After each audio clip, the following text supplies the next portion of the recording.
All right, here we go again. Stevie here for another episode. All right, the last time that we met, we talked about challenges in life and life throwing cold curveballs at us. And yeah, that's the case.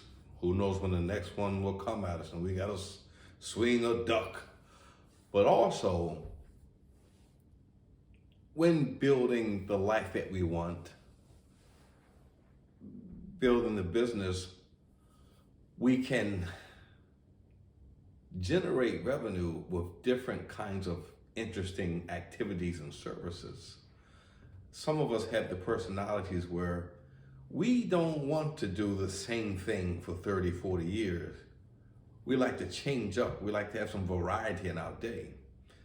And so that's what I'd like to share with you today of what I did when starting the fitness business, early into it, right?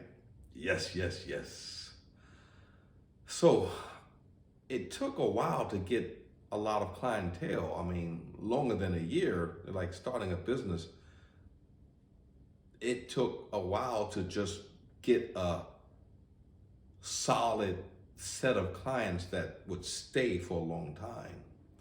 And so what did that mean? That meant that I needed more revenue to feel confident with what I was doing. I wanted some supplemental revenue, income. Well,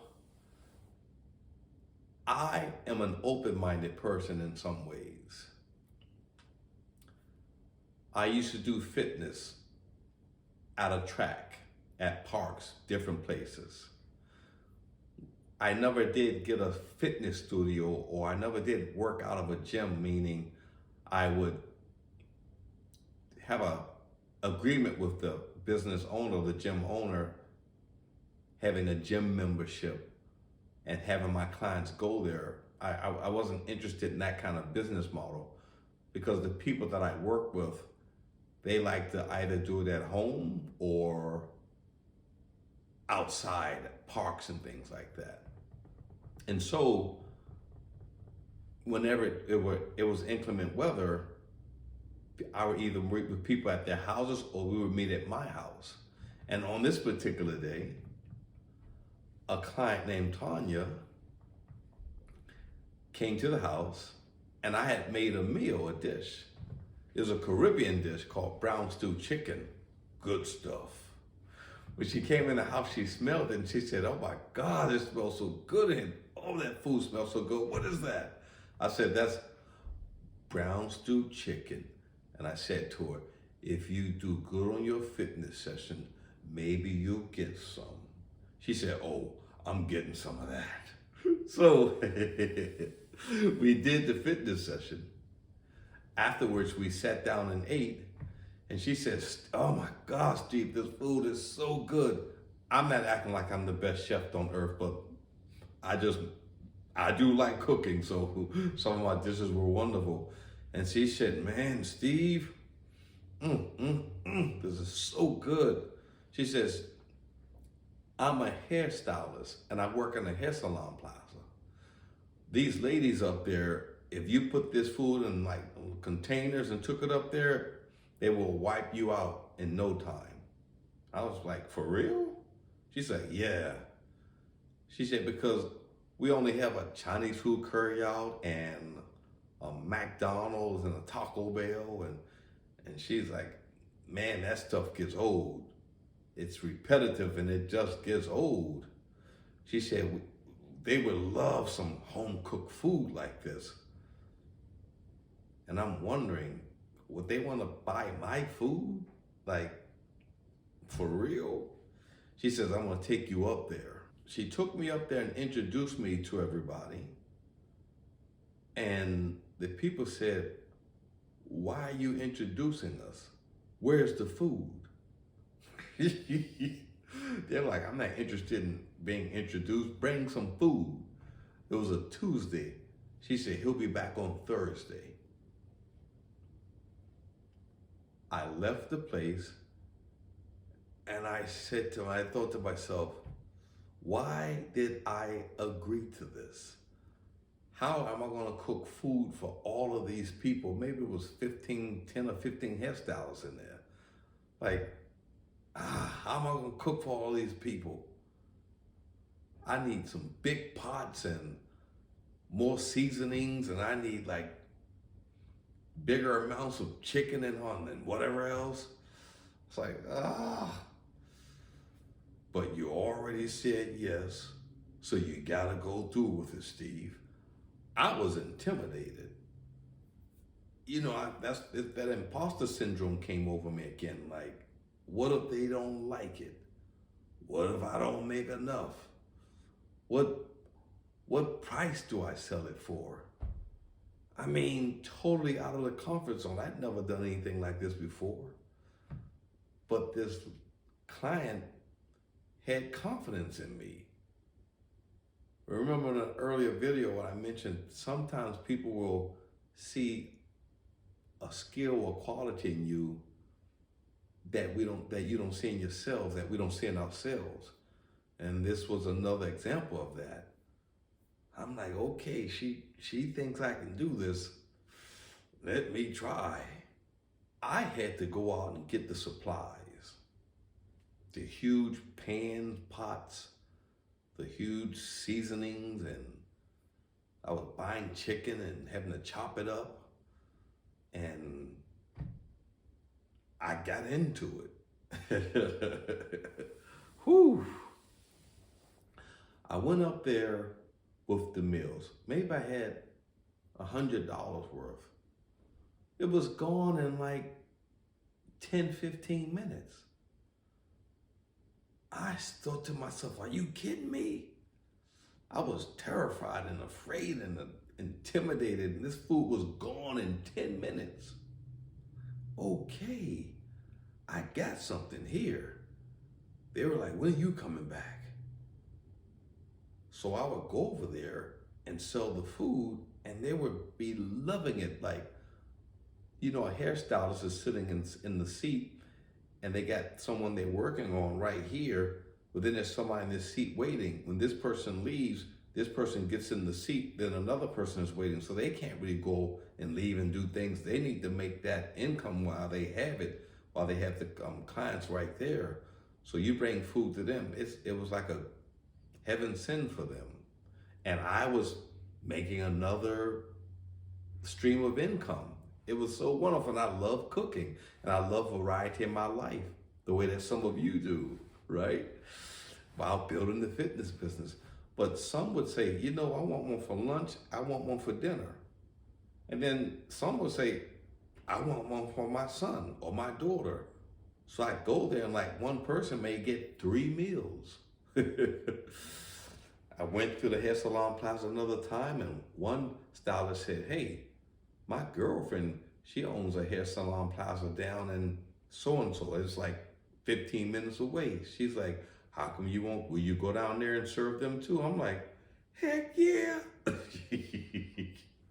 Like, I just had no idea that our everyday hobbies or interests could be utilized as a means to generate revenue streams. This was a very fun experience for me. Like, I love to see the smiles on their faces when I would bring this food in there. But I would have never have known this had I not listened to this lady who believed in me in that way. I go down to the other hair salon plaza, and they're super excited too. So at this point, I have 2 hair salon plazas that I'm serving food to. Like, not just 2 stylists, it could be like at least 10 in each place. And I'm like, man, is it really this easy to make a little bit more money? If you're willing to, yeah, we can make more. If we're willing to just get out of the comfort zone. Man, oh man. Another revenue stream was, I had a fitness client. And when you're a trustworthy, honest person, people trust you. They can just feel the genuineness in you. So this client says, Steve, would you be willing to pick my son up from school? and drop them off home. I'm thinking, how hard can that be? That's really easy. So yeah, but that's a big trust factor because I'm carrying very precious cargo. Her son, kid, someone she gave birth to, she's not going to ask any person to do that. I want to get my precious son home safely. And so I did that. And it was like, man, this is so wonderful. I was doing all these different things. Like I said, at this point, I'm still doing the fitness. I'm doing the meals. I'm picking up this one kid from school. Then my good friend Kay, I told him about it. He's like, for real? You picking up, can you pick Ann up for us? Talk about his wife and him. I said, yeah. So that was another revenue stream. I was picking up 2 kids from school, making meals while building the fitness clientele. And this happened because I would go out and talk to people about what I was doing. But I'm not done yet, folks. I got a few more. Actually, let me look at them. Cutting grass, painting, moving things with my pickup truck for people. My dad even hired me. He had a retaining wall in his backyard, and it was made of wood, these wood planks, like 6 inches by 6 inches, and a couple of them need to be replaced.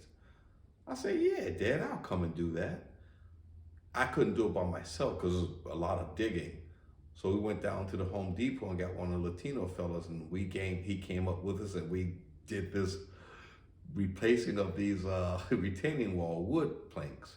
It was so interesting because I was hanging out with my dad during the day. It was like April or May, perfect weather, while other people were, if there's anything wrong, like while other people were at the 9 to 5 doing the exact same thing that they do every day.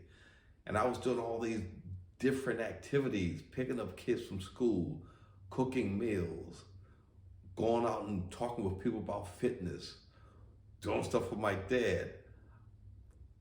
A friend that I went to high school hired me to paint a fence for her.